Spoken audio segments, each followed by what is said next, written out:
আচ্ছা মা, আপনাদের মনে হয় না রাধা কৃষ্ণ দুটো দেহ যে এক হয়ে গেল? কি করে হলো, কি করে সম্ভব? আপনাকে যদি আমি এখন আলিঙ্গন করি, আপনার দেহ আমার দেহ, এই দুটো দেহ এক দেহে পরিণত হবে? হবে না। তাহলে রাধা কৃষ্ণ একজন হলেন পুরুষ আর একজন হলেন প্রকৃতি, তাহলে সেই দুটো দেহ যে এক হলো, মনের মধ্যে তো প্রশ্ন জাগতেই পারে মা, কি করে সম্ভব? জয় নেতাই জয় গো। দেখুন, শ্রীমতী রাধারানী কিন্তু কোনো মায়ের গর্ভ থেকে আসেনি, এসেছে রাধারানী মাকে কৃত্তিদা মা তো লালন পালন করে বড় করেছে, তাহলে তার মাকে পদ্মফুল, হরিবল হরিবল, পদ্মফুল থেকে এসেছিলেন রাধারানী ওই বৃষভানুর ঘরে, কিন্তু তার সৃষ্টি গোবিন্দের বাম অঙ্গ থেকে। শাস্ত্রে কি বললেন? রাধা কৃষ্ণ এক আত্মা, দুই দেহ ধরি, অনন্য বিলাসে রস আস্বাদন করি। এবে সেই দুই দেহ হলো চৈতন্য গোসাই, রাধার ভাব রস আস্বাদিতে দহে হলেন কোঠা।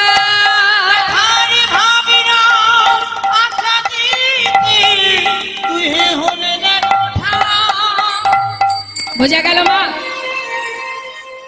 আমাদের ইহ জগতে অনেক মানুষ আছে যারা রাধা গোবিন্দ লীলাকে নিয়ে অনেক ভুল ভুল সিদ্ধান্ত করে। তো জানারা করে, আমি কোনো নাম বলবো না, জানারা করে, তারা আদেও জানে না। শুধুমাত্র শাস্ত্র পড়লেই কিন্তু পণ্ডিত হওয়া যায় না।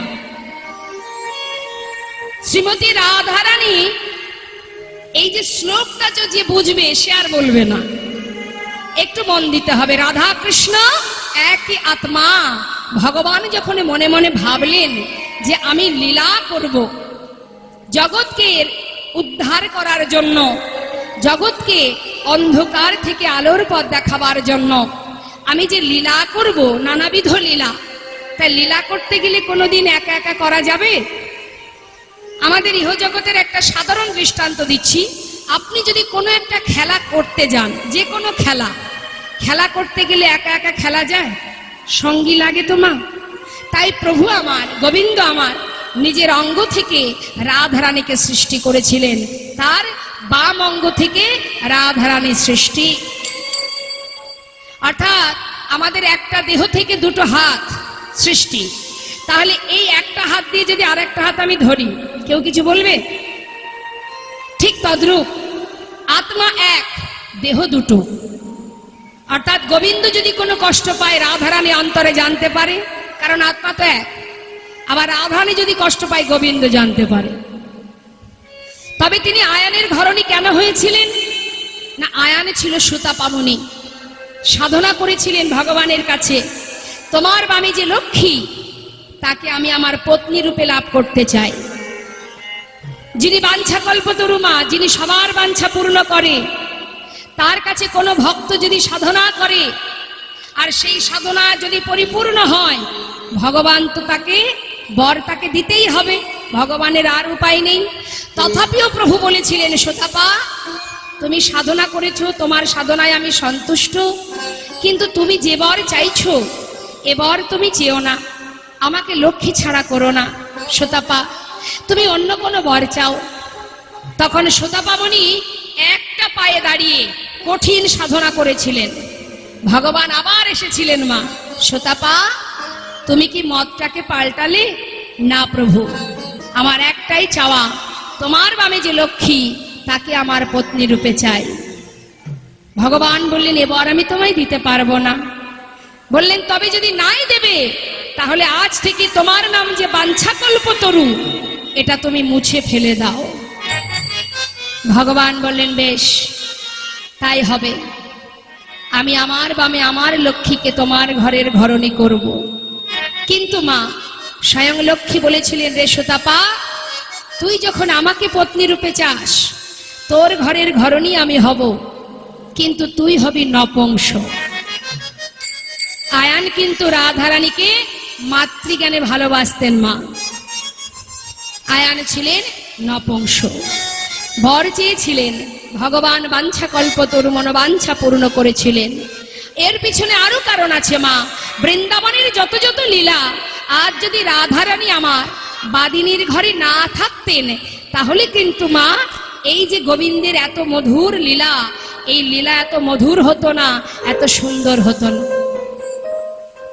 এত মাধুর্য থাকতো না লীলায়, যদি বাদিনীর ঘরে রাধারানী না থাকতেন। একজন কৃষ্ণ ভক্তির ঘরের যদি ঘরণী হতো, তাহলে কি লীলা এত ভালো লাগতো শুনতে? বাদিনীর ঘরে থেকে কি করে গোবিন্দ সেবা দিতে হয়, সেটা আমার রাধারানী দেখিয়ে গেলেন। নিতাই গৌর হরিবোল হরিবোল হরিবোল।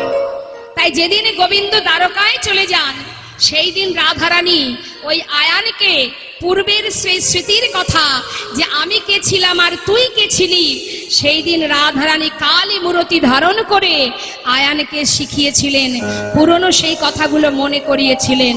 সেই দিন থেকে আয়ান তাকে প্রণাম করতেন। হরিবোল হরিবোল। তাই মা, আমাদের ভুল ধারণাগুলো মুছতে হবে। কেমন? আমাদের জানতে হবে, বুঝতে হবে, কারোর কথা শুনে নাচলে হবে না। নিজেদের অনেক সুযোগ আছে, নিজেরা অধ্যয়ন করো, বোঝো, পড়ো, তবে বুঝতে পারবে। তাই আজ সেই রাধারানী আমার আর গোবিন্দ যখন লীলা শেষ হলো মা, লীলা শেষের পর দাপর লীলা শেষ হলো, সেই সময় গোবিন্দের ইচ্ছা রাধারানীর প্রেম মাধুর্য কেমন সেটা জানার জন্য এসেছিলেন শ্রীধাম নবদ্বীপে, দুটি অংশ এক হয়ে নদিয়ায় গৌর হয়ে। নিতাই গৌর হরিবোল হরিবোল। মধ্যাহ্নকালীন সময় জনিতাই, এখন আমরা আস্বাদন করব শ্রীমতী রাধারানী সূর্য পূজার ছলা করে গিয়েছিলেন গোবিন্দ সেবায়। গোবিন্দ দর্শনে কোনো না ছলনা না করলে যদি কোনো বাধা আসে, সেই বাধাকে অতিক্রম করতে গেলে ছলনা যদি আপনি করেন, তাতে কোনো অপরাধ হয় না। তবে যদি আপনার উদ্দেশ্য ভালো হয়, আপনি গোবিন্দ সেবায় যাবার কালে যদি আপনাকে মিথ্যা কথা বলতে হয়, এই মিথ্যায় কোনো অপরাধ হয় না। তাই শ্রীমতী রাধারানী সুবলের বেশ পরিধান করে, সুবলকে রাধা সাজিয়ে ঘরে রেখে, সিঁদুরটাকে তুলে, শাখাকে খুলে নিজেকে সুবল সাজিয়ে গিয়েছিলেন গোবিন্দ সেবায়। তাই বললেন শাস্ত্রে, গোবিন্দ সেবার জন্য, গোবিন্দ পূজার জন্য, তার দর্শনের জন্য যদি আপনি কখনো কোনো ভুল বা কোনো মিথ্যা বলে থাকেন, এতে কিন্তু কোনো আমাদের অপরাধ হবে না। নিতাই গৌর হরিবোল হরিবোল। তাই রাধারানী আমার বাদিনীর ঘরে বাস করতেন। বাদিনীর ঘরে থেকে কি করে গোবিন্দ সেবা দিতে হয়, সে শিক্ষা আমাদের মতো জীবকে দিয়ে গেলেন। তিনি একটা ছলনার আশ্রয় নিয়ে গেলেন গোবিন্দ দর্শনে, গোবিন্দ সেবায়। কিন্তু তাই বলে কি সে সূর্য পূজা করেনি? করেছে, ভানু পূজাও করেছে, আবার গোবিন্দের সেবাও দিয়েছে। নিতাই গৌর হরিবোল। তো আসলে সেই রাধারানীর মুখে আমরা কেমন ভাবে বাদিনীকে আড়াল করে বাদিনীর কাছ থেকে বিদায় নিয়ে গোবিন্দ সেবায় গিয়েছিলেন, আজ আমরা শ্রবণ করব, সেই লীলা আস্বাদনে যাব। তার আগে চলে যাব সকলে একবার গৌর হরির কাছে। কেন যাব মা? না, গৌর হরি লীলাটা যদি প্রকাশ না করতেন, তাহলে তো বৃন্দাবন লীলা আমরা জানতে পারতাম না। তাই তিনি কিভাবে প্রকাশ করছেন সূর্য পূজা, আমরা সেটা একবার দেখব। চলে যাব নবদ্বীপ ধামে। লীলা পরিবেশনে ভুল ত্রুটি হলে সন্তান জ্ঞানে সকলে আমাকে ক্ষমা করবেন। নিতাই গৌর হরিবোল গৌর হরিবোল। জয় রাধেশ্যাম, জয় নিতাই, জয় গৌরী চৌকিয়ায় মায়েরা। যত সময় লীলা কথা হবে, যত সময় কৃষ্ণ নাম হবে, তত সময় কিন্তু বসে থাকলে হবে না। আপনারাও এসেছেন, লীলার সাথে সাথে পূজা দেবেন। তা ভগবানের পূজা যদি আপনারা দিতে চান, এইভাবে একেবারে তৈরি হয়ে এসেছেন তো? হয়তো ভাবছেন, মা তুমি কি বলছো, নানাবিধ পূজার জন্য জিনিস আনতে হবে? না না, পূজা আপনার যদি কিছু নাও থাকে, তথাপিও আপনার কাছে অনেক কিছু আছে। যদি বলেন কি আছে, নয়নে বাড়ি, হৃদয় মাঝে আছে গোবিন্দ সেবার জন্য পুষ্প, হৃদয় পুষ্প নয়ন বাড়ি দিয়ে আপনি ভগবানের সেবা দিতে পারেন। তবে আপনার কাছে যতটুকু ক্ষমতা আছে, যতটুকু সামর্থ্য আছে, আপনার যেমনটা আছে, আপনি আজকের দিনে গোবিন্দ সেবা এবং ভানু পূজা করতেই পারেন। যেভাবে দেবেন আপনার তাতে কোনো বাধা নেই। আমাদের এই যে সনাতন ধর্ম, রাধা গোবিন্দের সেবা, গৌর গোবিন্দের সেবা, আমাদের এই যে ধর্ম, এই ধর্মের এমন কোনো কঠিন নিয়ম নেই মা যে এটা তোমাকে করতে হবে, না হলে ভগবান তোমার সেবা নেবে না, এমন কোনো নিয়ম নেই। বিভিন্ন ধর্মে বিভিন্ন নিয়ম থাকে, কিন্তু ভগবানের সেবায় কোনো নিয়ম নেই। আছে অনেক পদ্ধতি আছে, অনেক নিয়ম আছে, তাই বলি এই নয় তুমি যদি নিয়মকে না মানতে পারো, সে ক্ষমতা যদি তোমার না থাকে, ভগবান যে তোমাকে দূরে সরিয়ে দেবে তা নয়। হরি বল। তোমার যেমন আছে তুমি তাতেই ভগবানকে সেবা দাও। হে প্রভু, তুমি যেমন দিয়েছো আমি তোমাকে তেমন দিলাম, তাতেই প্রভু সন্তুষ্ট, কিছুই লাগবে না। ভগবান শুধু বললেন আমার দেয়া যে দেহটা তোমরা পেয়েছো, যদি সেটা আমাকে দান করে দিতে পারো, জগতের সবই পাওয়া আমার হয়ে যাবে। তাই গৌর হরি বল হরি।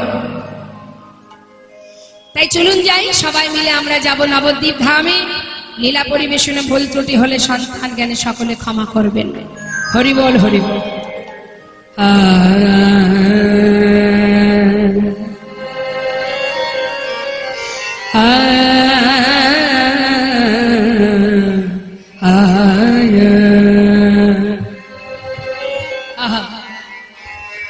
কিবা হেমো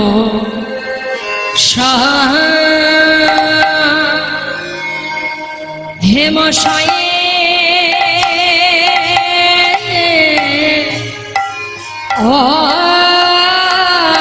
অতি হে হে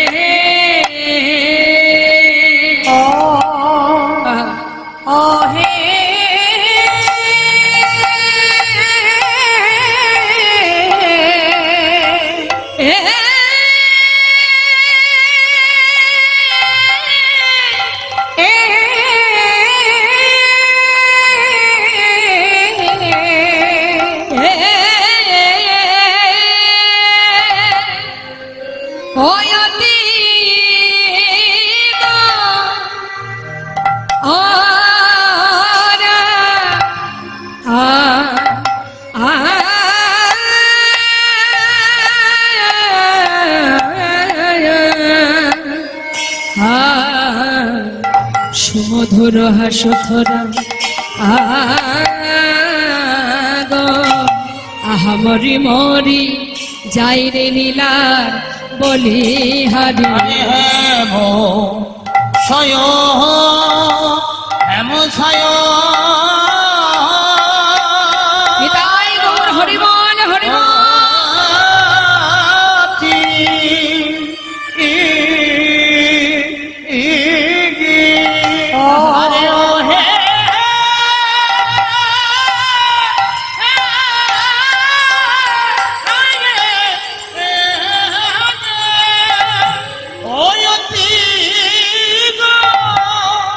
দেখো দেখো কিনা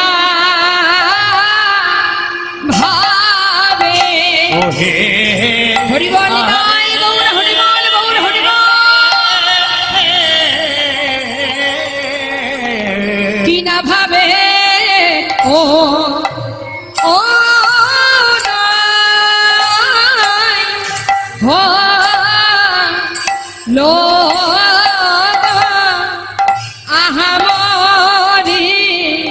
হেম সমরি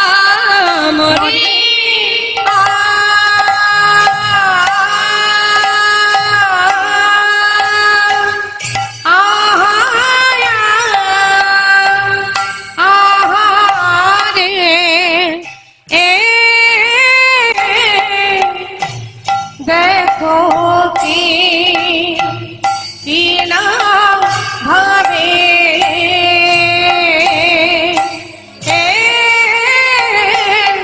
না ভাবে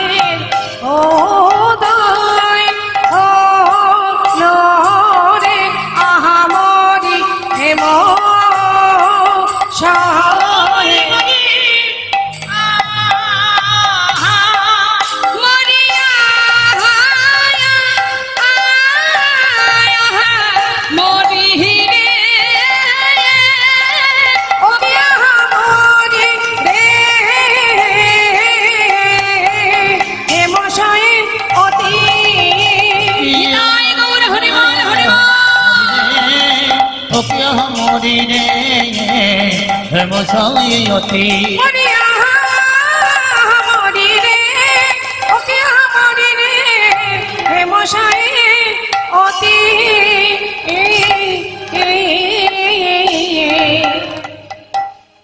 হে মশাই অতি গোরা সুমাধুর হাসথরা আর জগজন নয়ন আনন্দ জগজর নয়ন আনন্দ নিতাই গৌর হরিবল হরিবল। আজ এ পদাবলিতে গৌর হরির রূপ দর্শন করে মহাজনে লিখছেন, কি লিখছেন? হেমশয়ে অতি গোরা সুমধুর হাসথরা। হরে কৃষ্ণ। হেম কথার অর্থ কি মা? সোনা। বাহ, দেখুন সোনার কিন্তু অনেক নাম, ভাবা যায়। হ্যাঁ, এই জন্য সোনার বোধহয় এত গর্ব হয়, এত তার অহংকার, আমার এত নাম, আমার এত দাম। হ্যাঁ, আছে সবার ঘরে কি? তাদের অর্থ আছে, ধন ঐশ্বর্য আছে, তাদের ঘরে সোনা আছে, সবার ঘরে তো সোনা থাকে না। হ্যাঁ, তাহলে সোনার তো গর্ব হবে স্বাভাবিক, তাই তো? এখন যে সোনার এত গর্ব যে আমার মতো দামি, আমার মতো সুন্দর আর কেহ নাই, সেই সোনাকে হারালেন, সেই সোনাকে হার করালেন, মানে পরাজিত করলেন কে? আমার নদিয়ার চাঁদ গৌর সোনা। হরিবল হরিবল হরিবল। তাহলে এবার আমাদের দেখতে হবে মা, যারা গৌর ধনে ধনী, যারা গৌর নামের ধনে ধনী, তাহলে বলুন কার গর্ব হওয়া উচিত? ইহজগতের সোনা যার আছে সে ধনী, নাকি যে জন গৌর ধনে ধনী সেই ধনী? হ্যাঁ, আস্তে কথাগুলো খুব মূল্য, মন দেবেন। আমরা তিনতলা বাড়ি করতে পারলে একটা বেশ সুন্দর থাকবার জায়গা হবে, এসি রুম হবে, বেশ আরামে জীবন কাটাবো, একটু ধন ঐশ্বর্যের মালিক হব। আর যদি একটু টাকা পয়সা থাকে আমাদের মধ্যে অহংকার তৈরি হয়ে যায়, তাই না মা? অহংকার হয়তো আমরা দেখবেন একটু অহংকার হয়ে গেলে মানুষকে আর মানুষ বলি না, দাম দিই না কাউকে, যেন মনে হয় আমি সর্বেশ্বর, তাই তো? আচ্ছা চিন্তা করুন তো, আমি যে সম্পদের মালিক, যে সম্পদের মালিকানা করছি, তুমি যে চলে যাবে, তুমি যখন চলে যাবে তখন কি এই সম্পদ তোমার সঙ্গে যাবে? যাবে না, তাই তো? তাহলে এত অহংকার কিসের? তুমি যখন যাবে তখন তো খালি হাতে চলে যেতে হবে, কিছুই তো নিয়ে যেতে পারবে না। আচ্ছা মা, কৃষ্ণ ভক্ত সুদামা, চিন্তা করুন সুদামার কথা। সুদামার কি ছিল? ছিল টাকা পয়সা? সুদামার কি বাড়ি গাড়ি ছিল? সুদামা থাকতো কোথায়?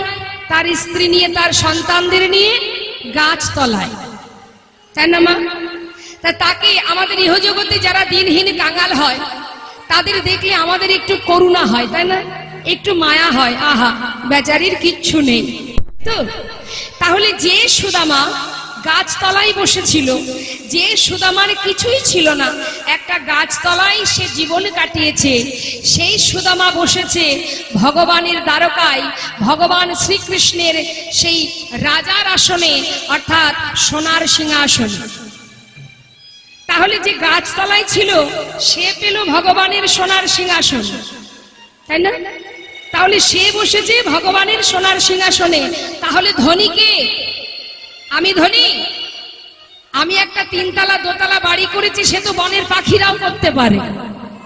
বাবুই পাখি ঠোঁট দিয়ে খড়কুটো দিয়ে বাড়ি তৈরি করছে, দেখুন এত সুন্দর বাসা করছে, যেটা আমি আপনি পারবো না। তিনতলা বাড়ি, তার মধ্যে জোনাকি পোকা দিয়ে আলোর ব্যবস্থা, আহা! তাহলে কিসে ধনী তুমি? এ জগতের ধন ঐশ্বর্য তোমার নয়, ভালো করে জেনে রাখো।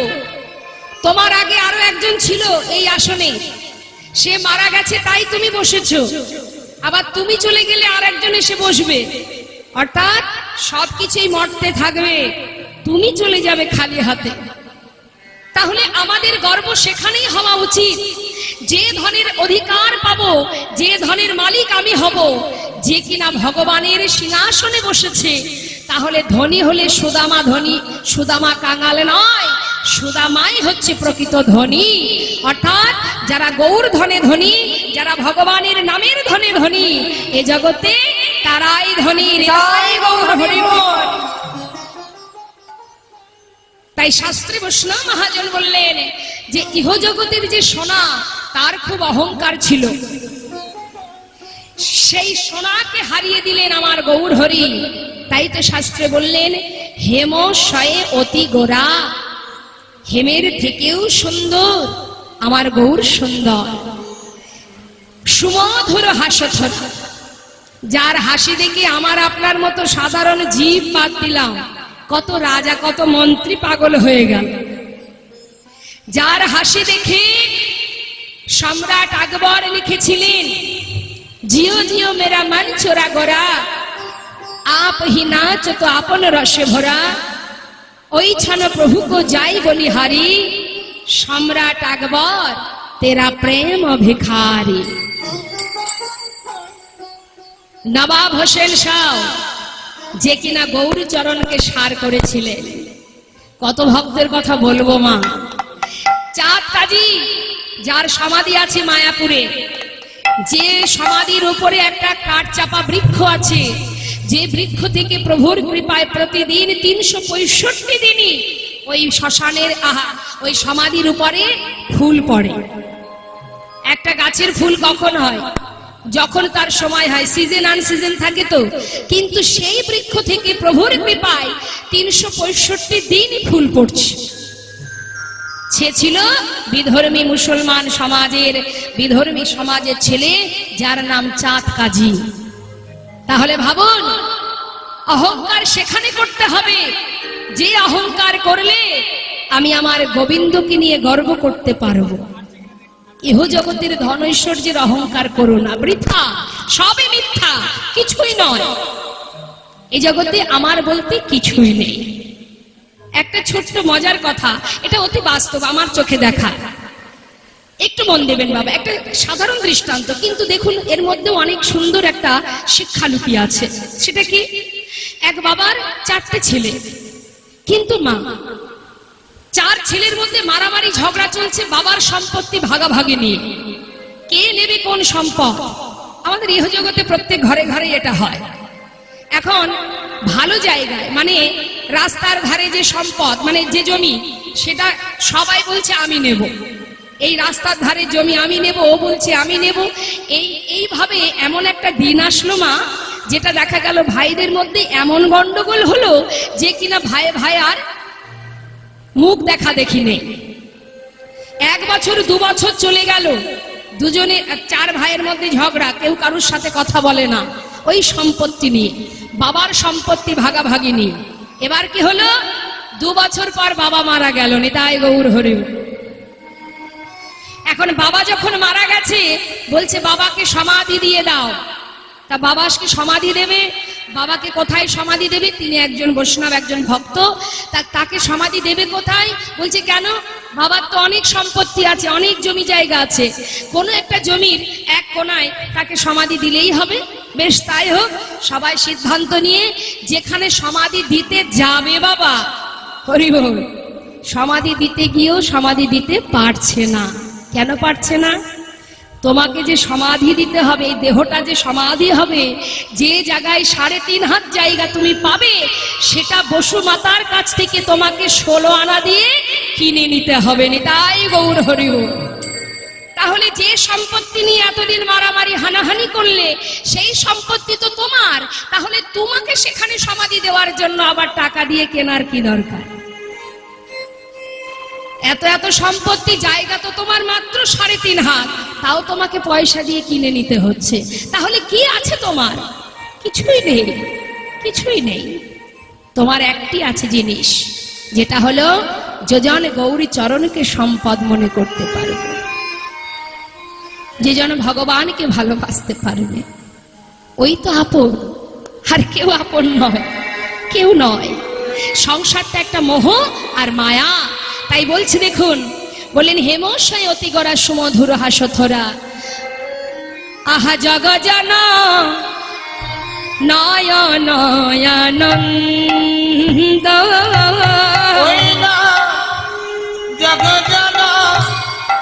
নয়ন আনন্দ সে যে জগ জানার নয়নানন্দ জগ জানার নয়নানন্দ যারে দেখলে প্রাণে হয় আনন্দ সে যে জগ জানার নয়নানন্দ দেখলে প্রাণে হয় আনন্দ জগ জানার নয়নানন্দ যারে দেখলে প্রাণে হয় আনন্দ আহা জগ জানার নয়নানন্দ দেখলে প্রাণে হয় আনন্দ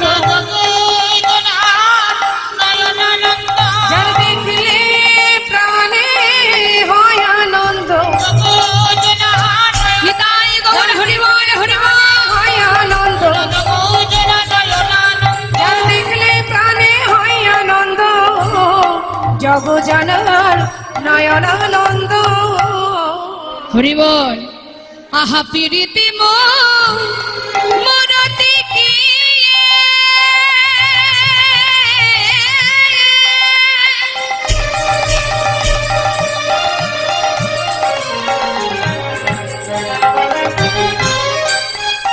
ওরে নাগরী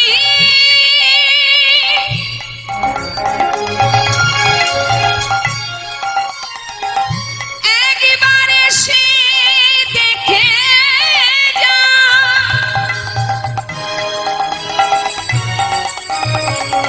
সেই ভুবন ভোলানো গোরারু ওই বিরিতির মুরতি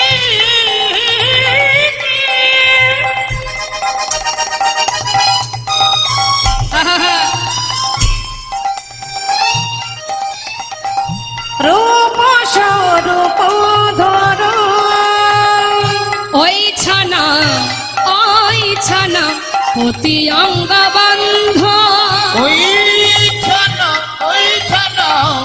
হতি অঙ্গ বন্ধ দেখো দেখো আমার প্রেমের ওই মূরতি দেখো দেখো আমার প্রেমের ওইটা মুরতি দেখো দেখো আমার প্রেমের মূরতি যারে দেখলে প্রাণে হয় গো ভক্তি দেখো দেখো প্রেমের মূরতি যার দেখলে প্রাণে হয় গো ভক্তি দেখো দেখো প্রেমের ও মুরতি সেই রাধা কৃষ্ণ একাকৃতি দেখো দেখো প্রেমের মূরতি ওই রাধা কৃষ্ণ একাকৃতি দেখো দেখো প্রেমের ও মুরতি সেই রাসবিলাসে পরিণতি রাইকানো একাকৃতি ওই রাসবিলাস গৌর হরি বল। ওইটা রায় গান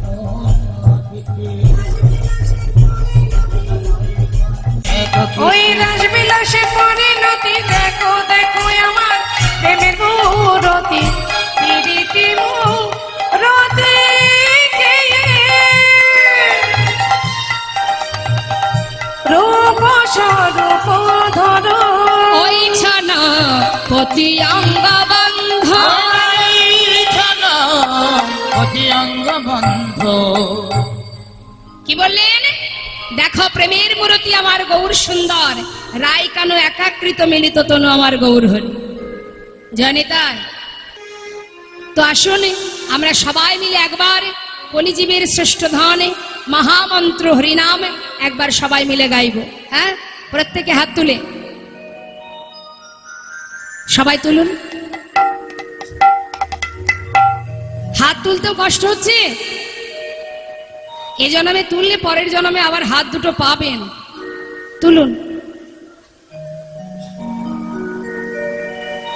সবাই তুলেছেন তো ঠাকুমা পা দুটো লম্বা করেছেন আমি দেখতে পাচ্ছি ঠিক আছে এবার হাতটা তো তুলুন কি আর হবে বলুন কতক্ষণ থাকবো কেউ জানি না তুলুন তুলুন এখন তুলবেন না তা তুলবেন কবে তুলুন হাত তুলুন এত কষ্ট করে এত অর্থ ভগবানের সেবায় দিচ্ছেন আপনারা এত কষ্ট করে হরিবাসরের আয়োজন করেছেন তাই এখানে যদি কর্ম না করব তা বাড়িতে কি কর্ম হবে কিচ্ছু হবে না বাড়িতে গেলে ওই হরিনাম করতে বসবেন, পিছন থেকে একজন ডাক দেবে, থাক থাক আজকে অল্প করে ছেড়ে দাও, উঠে এসো আমার কাজ আছে।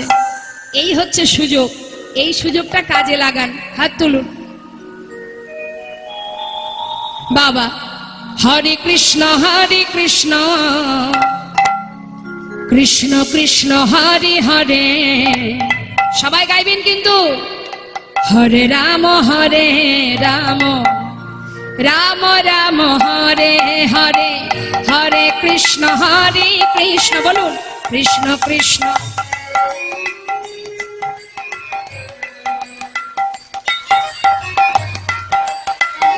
একটু লক্ষ্য করে দেখুন, যারা খুঁটিতে হেলান দিয়ে বসেছে তাদের হাত ওপরে ওঠেনি, যে খুঁটিতে হেলান দিয়েছে তার হাত নিচেই আছে। মানে কীর্তন শুনতে এসেও চিন্তা করে কোথায় খুঁটি পাবো। সব জায়গায় আরাম পছন্দ করি আমরা, হ্যাঁ আমরা নাকি আবার ভক্ত। দেখে হাত তুলুন। হরে কৃষ্ণ কৃষ্ণ কৃষ্ণ হরে হরে, হরে রাম রাম রাম হরে হরে। হাতটা তুলুন আরেকটু জোরে।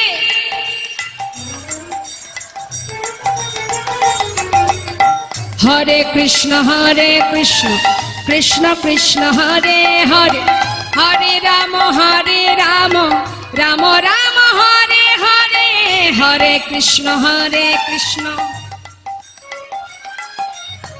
বাবা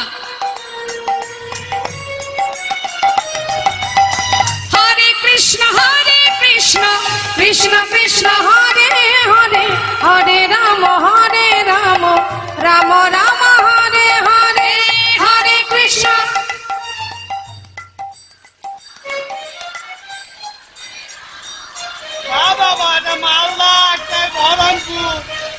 সবাইকে আজকে উপোস হয়েছেন, পূজা দেবেন বলে খাওয়া দাওয়া হয়েছে। তাহলে কীর্তনিয়াদের অনেক জ্বালা, সবাইকে বারবার বলতে হয় হাত তুলো, একটু প্রাণ ভরে হরিনাম করো, কত কষ্ট দেখুন। এই যে যেমন একটা কথা বলি, মায়ের একটু মন দেবেন, যদি একটা কোনো লোহার কাটারি, সে দা বা ছুরি যা কিছু হোক না কেন, যদি আপনি স্বর্ণকারের দোকান থেকে ধার দিয়ে নিয়ে আসেন, ঠিক বললাম তো? ভুল বললাম? ও তাহলে আপনারা শুনছেন, যাক বাঁচা গেল।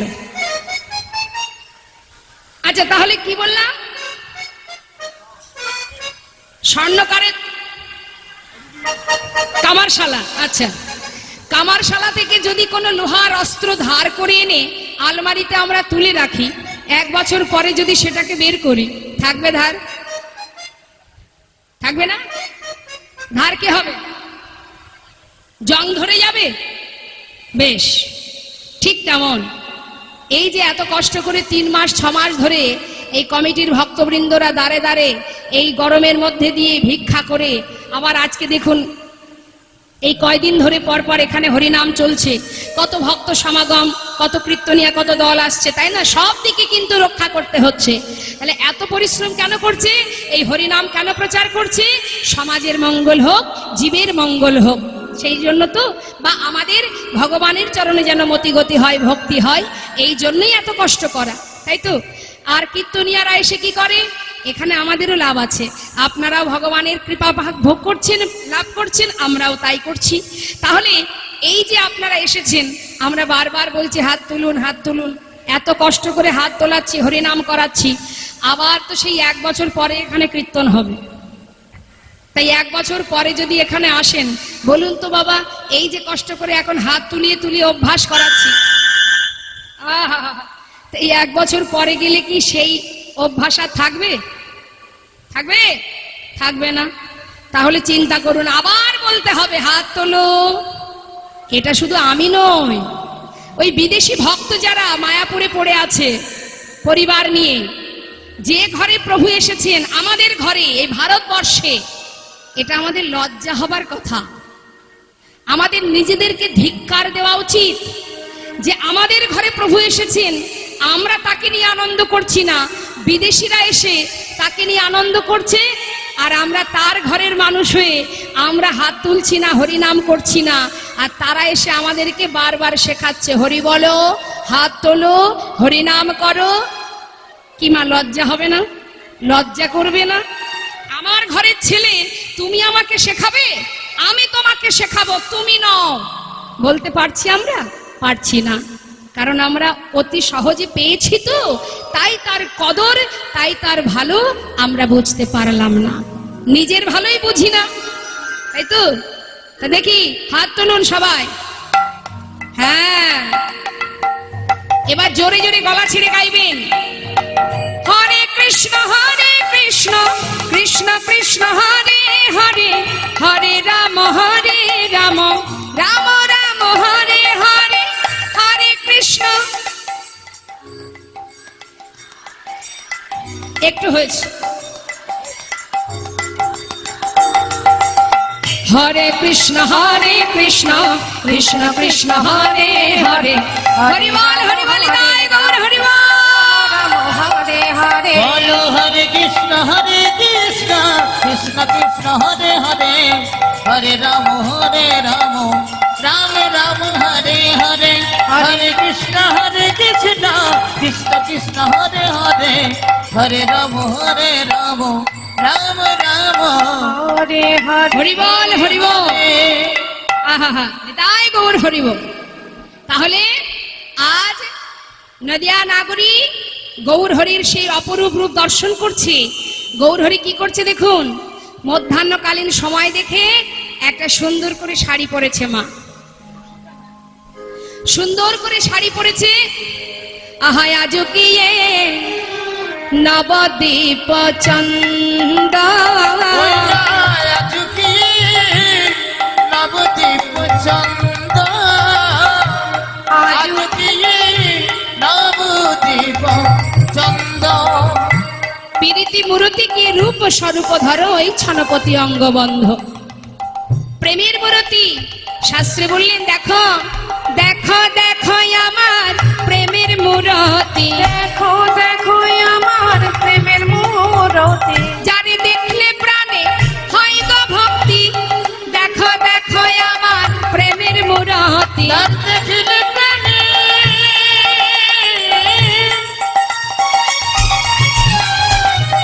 হয় গো ভক্তি। দেখো দেখো আমার প্রেমের মূরতি, যারে দেখলে প্রাণে হয় গো ভক্তি। ও সেই রাধা কৃষ্ণ একাকৃতি, দেখলে তাই গৌর হরি বল হরি বল। রাধা কৃষ্ণ এককীর্তি, প্রাণে হয় গো ভক্তি, রাধা কৃষ্ণ এককীর্তি, যার দেখলে প্রাণে হয় গো ভক্তি। দেখো দেখো আমার প্রেমের মূরতি, ওই ছনপতি অঙ্গবন্ধ, আর ওই চলো অতি অঙ্গবন্ধ। আজ আমার গৌর হরি কিশোরী সেজেছে। কিশোরী সেজে মানে রাধারানীর ভাবে বিভোর হয়েছে, হয়ে সুন্দর করে একটা শাড়ি পরেছে, মানে তাই গৌর হরি বল। কেন? আজ সূর্য পূজা দেবেন তাই। তা গৌর হরি শাড়ি পরে ঘোমটা দিয়েছে, ঘোমটা দিয়ে যাচ্ছে কেমন ভাবে, চেয়ে দেখো। কামিনী কাম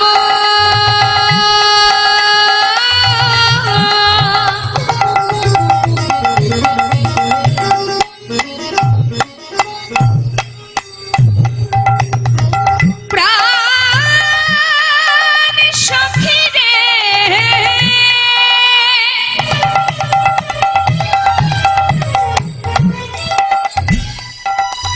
আমার আমার গৌর হরি।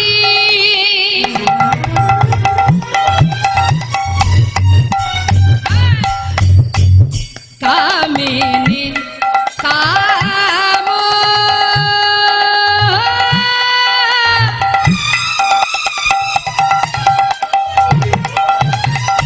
বাবা কলিত তো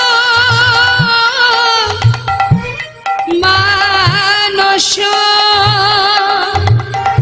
গতি অছ গজ যিনি মান্দ, গতি অছ গজ যিনি হত, ওয়া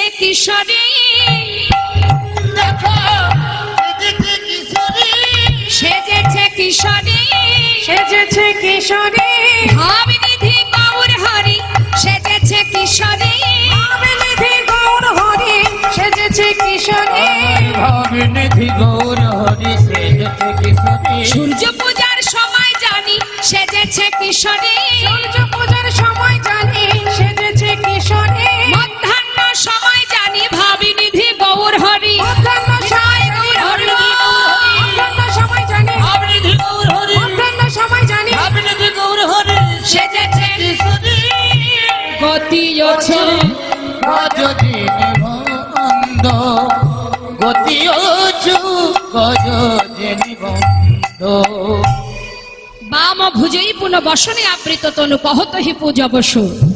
ওমা, আজ মধ্যাহ্ন সময় জেনে সুন্দর করে শাড়ি পরে, আজ সুন্দর করে একটা বসন পরে কহতই হি পূজা বসুর। সবাইকে ডাকছে, কে কে যাবে আমার সঙ্গে চলো। সূর্য পূজায় কে কে যাবে? ওইদিকে হাত তুলে দেখাও কে কে যাবে। বা বা বা, হরিবল হরিবল হরিবল। তাহলে যেতে হবে সূর্য পূজায়, কিন্তু বাদিনীকে আড়াল করে যেতে হবে তো, তাই না? হ্যাঁ, কি করে যাওয়া যায়? বাদিনী ভর দুপুর বেলা, তাকে আড়াল করে যাওয়া কি চারটেখানি ব্যাপার? আচ্ছা, আমার মায়েরা এখানে যারা আছেন বলুন তো, কুটিলা কি শুধু বৃন্দাবনেই পাওয়া যায়?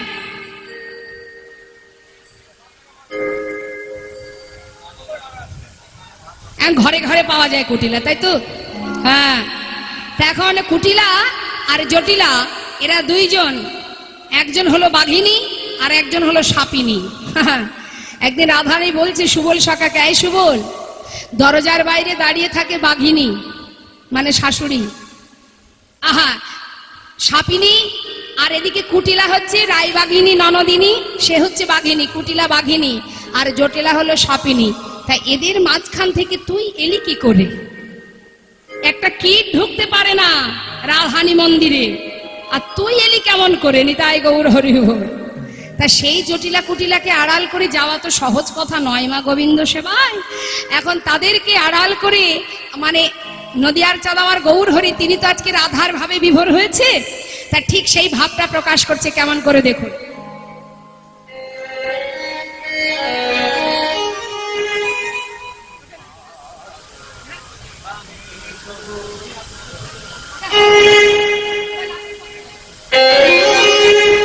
যাচ্ছে কেমন করে দেখুন।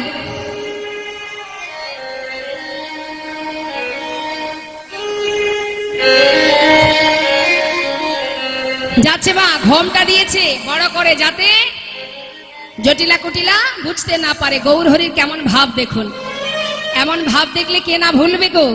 ঘোমটা দিয়ে যাচ্ছে কেমন ভাবে, বাম ভোজই বসনে মুখ ঝাপই, বাম ভুজহি বসনে মুখ ঝাপই, বাম ভুজে বসন মুখ ঝাপে, বাম ভুজহি বসনে মুখ ঝাপই, বাম ভুজে বসন মুখ ঝাপে, বসনে মুখ ঝাপই মানে বসন দিয়ে মুখটা ঢেকে নিয়েছে, নিয়ে কি করছে বারবার বাম নয়নে ঘন চাই গো, আমি নয়নে ঘন চাই গো, বামে নয়নে ঘন চাই গো, আমি নয়নে ঘন চাই। বারবার বাদিকে ফিরে ফিরে দেখছে, আর মুখে কি বলছে, কেউ দেখলো নাকি? হ্যাঁ, কেউ দেখিল নাকি? কেউ দেখলো না ওই না বাঘিনীর গলে তারা কেউ দেখিল নাকি? বাদিনী গলে যারা দেখলো নাকি হে, সূর্য পূজায় যাব মোরা, দেখলো নাকি? হে, সূর্য পূজা রায় গৌর হরি বল হরি বল। আরে কেউ দেখিল নাকি রে? বাম নয়নে ঘন চাই গো, নয়নে ঘন চাই গো, বারবার বাদিকে তাকিয়ে তাকিয়ে দেখছে কেউ দেখলো নাকি। শাশুড়ি ননদিনী বাদিনী, আমি যে সূর্য পূজায় যাচ্ছি, আহা হা হা। তাহলে ভাবুন মা, যদি গৌরী না হইতো কেমনে হইতো, কেমনে ধরিতাম দে ওই রাধার মহিমা প্রেম রস সীমা, এই জগতে জানা তোকে। এই জগতে জানা তোকে। গৌরহরি এমন ভাবে ভাব প্রকাশ করছে যেন রাধারানী হয়েছেন আজ তিনি, কিশোরী হয়েছেন। কিশোরী হয়ে ঘোমটা টেনে বারবার বা চোখে আড়ালে একটু টেরা করে দেখছে যে বাদিনী যারা তারা দেখছে কিনা, আমি তো সূর্য পূজায় যাচ্ছি, হরিবল। আর এমন একটা ভাব দেখে মহাজন লীলার পাশে দাঁড়িয়ে তিনি কি বলছেন, এ রাধা মোহন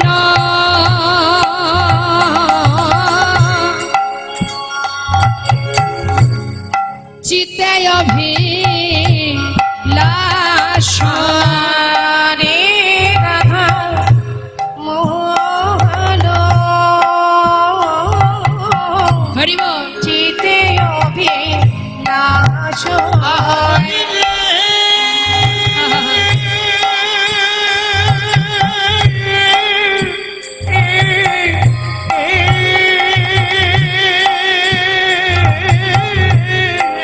নিতাই গৌর হরিবল। ও গো রাধা মোহন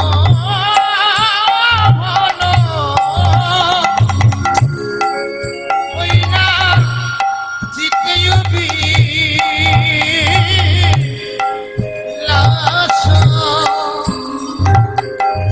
যে মহাজন পদ লিখেছেন তার চিতে মানে তার হৃদয়ের অভিলাষ। কি অভিলাষ? শৈচা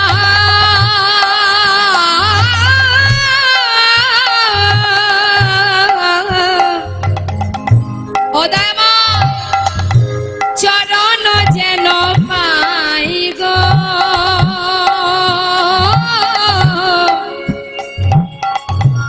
শৈচা চরণ যেন পাই ওই না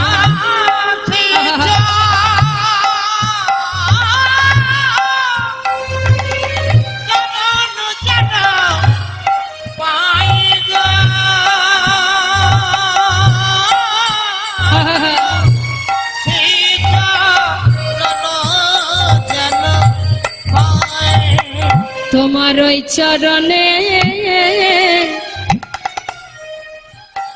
সেবার অধিকার দিও, তোমার ওই চরণে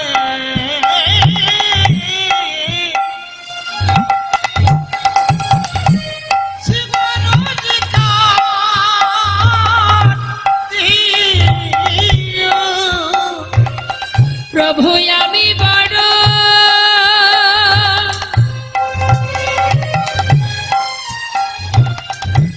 অগয় অপরাধী,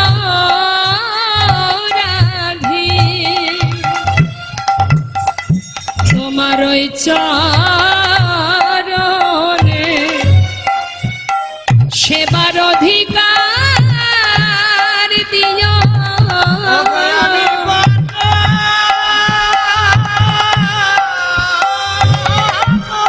হরিবল।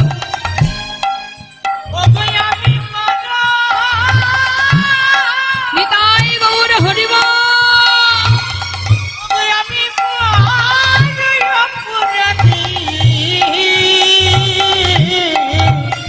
তোমার ওই চরণে শিবার অধিকার দিও। আমি আর কিছু চাই না দয়াল, চরণ ছাড়া করো না গো। নিতাই গৌর হরিবল, গৌর হরিবল। চরণ শিবার অধিকার দিও। আমি আর কিছু চাই না প্রভু, চরণ শিবার অধিকার দিও। আর কিছু চাই না দয়াল। তোমার ওই চরণে অপরাধী সেই চরণ যেন পাই গো, আজ সেই চরণ যেন পাই। জয় নিতাই জয় গৌরে। এত সময় আমরা গৌর কথায় ছিলাম, আমরা জানতে পারলাম গৌর হরির কাছে রাধারানী কেমন ভাবে গোবিন্দ সেবায় গিয়েছিলেন। আমার গৌর হরি না জানালে আমরা কি করে জানবো? কারণ আমাদের আয়ু তো খুবই কম, আমরা কলির জীব। দাপরে লীলা করেছেন গোবিন্দ, সে লীলা জানলাম কি করে? তিনি জানালেন, গৌর হরি জানালেন, তাই জেনেছি, তাই না মা?